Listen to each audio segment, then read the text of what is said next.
to Survey channel. We are going to show you how to use the level to set up elevation for surveying. You know level mirror elevation, right?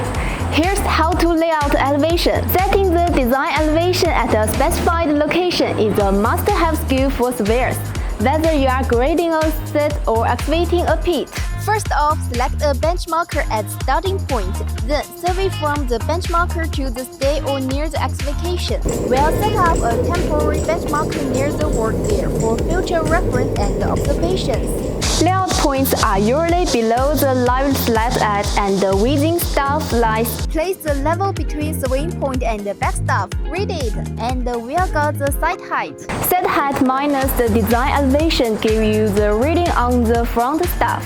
We stick a leveling rod at the surveying point and move it up and down. When the level reads exactly the design value on the rod, that's when the bottom of the rod marks your target design elevation for layout. You can mark the height with a stick or spray paint to get the rest of the construction work. Thoughts on this method? Share your ideas and see you next time!